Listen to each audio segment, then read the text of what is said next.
Bien, seguimos aquí en este jueves, aquí en la tarde del otro lado de la pandemia. Vamos a compartir, mientras esperamos, otra entrevista con un ingeniero de la Universidad de 3 de Febrero que han hecho un estudio matemático sumamente interesante para ver cómo se está comportando esta segunda ola, los picos, los contagios.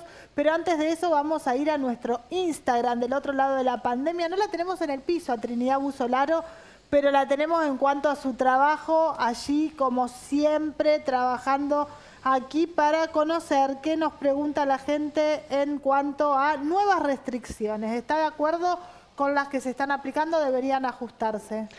Creo que debería ser un poquitito más restrictivo, por lo menos en nuestra región, en algunas regiones de la provincia, porque el número de contagios sigue en aumento. La tasa de ocupación de camas en el hospital y de camas críticas no ha hecho un descenso y viene mantenida desde hace más de una semana en niveles límites. O sea, están todos los respiradores del hospital ocupados y eso pone en una situación crítica al sistema de salud. Y está demostrado, como decía recién el doctor Poletti, está demostrado que cuando vos bajás los niveles de circulación de personas, el impacto sanitario de lo ligado a COVID y de lo no COVID se siente en el sistema de salud. A ver, lo mismo que decía el doctor Poletti nos ocurre acá en la ciudad. Todos los días vemos situaciones ligadas a accidentes de tránsito en donde hay personas lesionadas. Esas personas lesionadas por accidentes de tránsito, por lesiones de hechos violentos o por situaciones en donde se requiera atención y utilización de cama y utilización de cama crítica, lo sigue resolviendo el hospital. Entonces, todo esto es impacto que genera sobre el sistema de salud. Al disminuir la circulación, también genera un alivio en el sistema de salud. Para mí es importante entenderlo de esta manera. Y además de eso, también en el esquema de la gente, que cuanto más se restrinja la circulación, obviamente también se restringe la posibilidad de contagios. La próxima pregunta, antes de ir a la entrevista, para darle rápidamente la respuesta, es si es verdad que se limita o no se puede estar en los espacios públicos al aire libre a partir de las nuevas restricciones que se acordaron en el Comité de Emergencia Departamental, solo para circulación, como era en el inicio de la pandemia. Podés correr, podés salir a caminar, salir a bicicletear. Lo que no podés es permanecer en los espacios verdes, porque pasa esto. Quiero decir algo en relación a esto. La lógica de la no permanencia en los espacios verdes tiene que ver con que en esos lugares se hace una aglomeración de personas que no respetan las cuestiones ligadas a los protocolos de distanciamiento y contacto. Se ven grupos de chicos y chicas compartiendo mates, compartiendo la bebida, sí, claro, la bebida del mismo recipiente, ya sea la botella, una jarra, un vaso. Se sacan fotos todos amontonados. Y ahí está el riesgo, porque si lo vemos desde el punto de vista de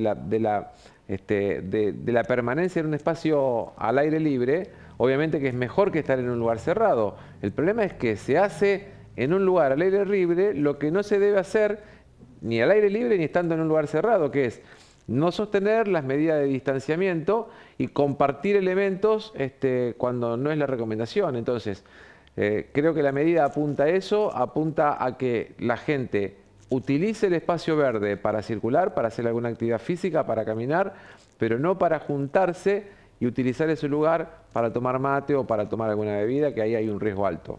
Y ahora sí, ya lo recibimos aquí desde Rafaela a Néstor Barraza, el ingeniero Néstor Barraza, quien forma parte de la Universidad 3 de Febrero y que han hecho un estudio de investigación muy interesante que nos llamó la atención y nos invitó a poder tenerlo aquí en este programa. Néstor, buenas tardes, ¿cómo está?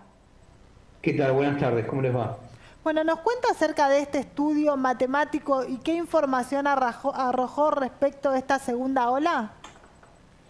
Sí, nosotros ya el año pasado en la universidad, en el grupo de investigación, en el proyecto que tenemos, desarrollamos un modelo matemático que describe el comportamiento, o sea, cómo se propaga una epidemia, ¿no? Y lo aplicamos al COVID.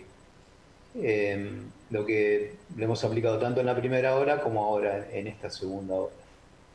El modelo lo que hace es ajustar una curva sobre los reportes de infectados para seguir, ¿no?, el comportamiento de la enfermedad. Lo que mide concretamente es la velocidad de propagación. Cualquier epidemia al principio tiene una velocidad de propagación que va en aumento hasta que se alcanza un pico de contagios, y a partir de ahí la velocidad de contagio empieza a disminuir. Nosotros lo que hemos medido, de acuerdo a los reportes diarios del Ministerio de Salud, es que en los distritos más importantes, digamos, como la provincia de Córdoba, la provincia de Buenos Aires, Cava, y el último fue a nivel nacional, que se alcanzó ese máximo en la velocidad de propagación. Con lo cual, a partir de ahora, uno tendría que ver un descenso en el número de casos, si bien hay que tener en cuenta que los reportes siempre son con fluctuaciones, ¿no? O sea, a veces un poco, a veces por abajo, a veces por arriba, y lo que hace el modelo matemático es como si fuera ajustar todas esas variaciones con una curva continua. Pero es como les digo, o sea, en los distritos principales y a nivel nacional hemos detectado un decrecimiento de la velocidad de contagio. Esto, ¿cómo le va? Buenas tardes, Néstor. ¿Qué tal? Bien. ¿Esto es aplicable solamente para los grandes centros urbanos? Porque la pandemia ha tenido un comportamiento como de derrame, ¿no? Primero en los grandes centros urbanos y después como que ha ido derramando la velocidad de contagios, y estas como secuencia de olas se ha ido trasladando a las ciudades más chicas. Nosotros tenemos, nuestra región es la ciudad cabecera, que es Rafaela, tiene 100.000, 110.000 habitantes, y el departamento aproximadamente entre 250.000, 300.000 personas.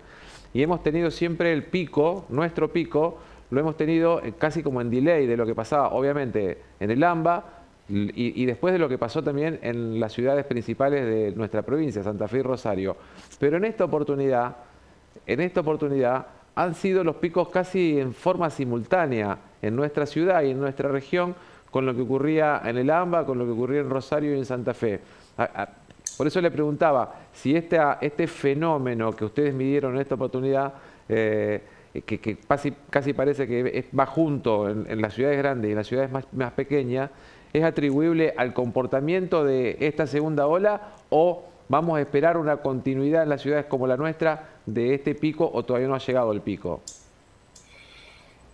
Mira, sí, es muy interesante la pregunta. En principio, nosotros al modelo matemático, el modelo en principio es un sistema de ecuaciones que resuelve un conjunto de números que para las fórmulas pueden ser infectados, fallas, distintas cosas, ¿no?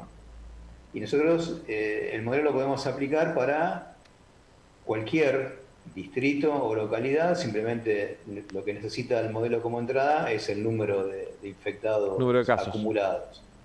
Ahora, cuando uno lo aplica a una población grande, como podría ser las de acá, digamos, de Cabo, o de la provincia de Buenos Aires, o a nivel nacional, la medición de la velocidad de propagación es mucho más precisa que en una localidad chiquita, porque en una localidad vos tenés mucho movimiento entre personas, movimiento de individuos entre distintas localidades, ¿no? Entonces detectás un individuo en una localidad que en realidad se infectó en otro lado. Entonces cuando vos lo aplicás a municipios, podés tener más error en la estimación. Eso por un lado. Después lo que vos decías, como que veías, si no entendí mal, vos decías que como que se veía más uniformidad entre... Sí, es como que estuvo, en esta oportunidad, esta segunda ola tuvo un comportamiento más uniforme, tanto el AMBA como por lo menos las provincias más grandes de la Argentina y las ciudades también cabeceras de esas provincias, y todo el territorio que pertenece a esa región. El año pasado fue como en delay, ¿no? Como cuando cae una piedra en el agua y la onda se va moviendo de la centralidad hacia la periferia. Acá es como que ocurrió todo junto, el fenómeno explosivo de la segunda ola. Y el año pasado fue distinto. Mirá, está bien, es algo para analizar. No lo tengo con certeza, pero ahí lo más probable es que dependa de la movilidad social, ¿no? Cuando vos tenés menos movilidad social, o sea, más restricciones, como pudo haber sido al principio, Claro. vos tenés más focalizados los distritos, ¿no? Entonces ahí puede ser que se comporten en forma más independiente. Cuando vos tenés más movilidad, que es ahora, justamente ahora tenemos un mayor pico de contagios que en la primera ola, porque hay más movilidad. Pero con mucha Más movilidad, hay, exactamente. mayor es la magnitud del pico. Y al haber más movilidad, eso favorece una mejor distribución, digamos, entre las poblaciones de distintas localidades, y eso es lo que estaría, digamos, determinando esa uniformidad, ¿no? Me parece que debe pasar más bien por ese lado. Néstor, para finalizar le consulto, con lo que usted ha manifestado y con este pico que se ha alcanzado, ahora podemos empezar a ver ese descenso que ustedes ya lo comienzan a percibir, pero tendría, digamos, que observarse más fuertemente. Mirá, en principio, o sea, siempre las mediciones van a ser con subidas y bajadas, ¿no? Con picos. O sea, nosotros vamos a seguir monitoreando para ver que de ahora en más, efectivamente, la velocidad de propagación siga descendiendo.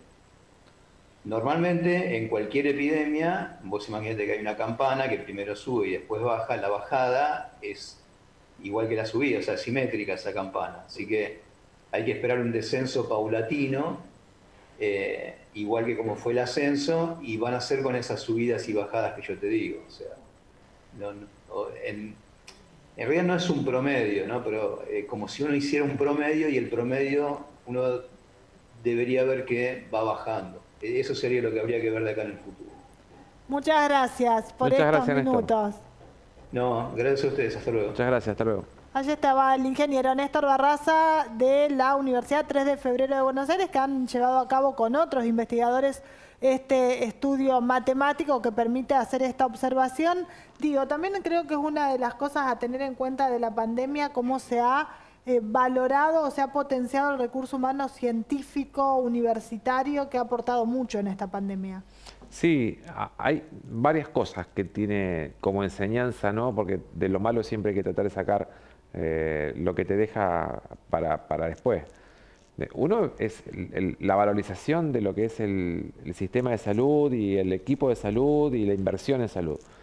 Pero por otro lado, todo el aporte científico que nuestro país está dándole al combate, ¿no? Al combate, no tanto ya desde lo estrictamente de la lucha cuerpo a cuerpo en un hospital, sino desde este aporte que va desde hemos tenido desarrollos de test rápidos de detección del antígeno, de anticuerpos, hemos tenido la posibilidad de hacer transferencia tecnológica para fabricar vacunas acá, se están llevando adelante investigaciones para fabricar una propia vacuna creada y desarrollada en la Argentina. O sea, hay un montón de cualidades y capacidades científicas que a través de lo que es la inversión en ciencia que pueda tener la Argentina nos va a dar soluciones ahora, pero también soluciones en largo plazo. Esta es una ayuda muy importante porque el análisis matemático del comportamiento epidemiológico de la pandemia te permite tener cierta previsibilidad. Como dijo, es sujeto a error, pero estos comportamientos, como le decía yo, el comportamiento distinto que tiene la ola esta en relación a la ola del año pasado, hay que tratar de analizarla desde lo científico para ver de qué manera nos seguimos preparando.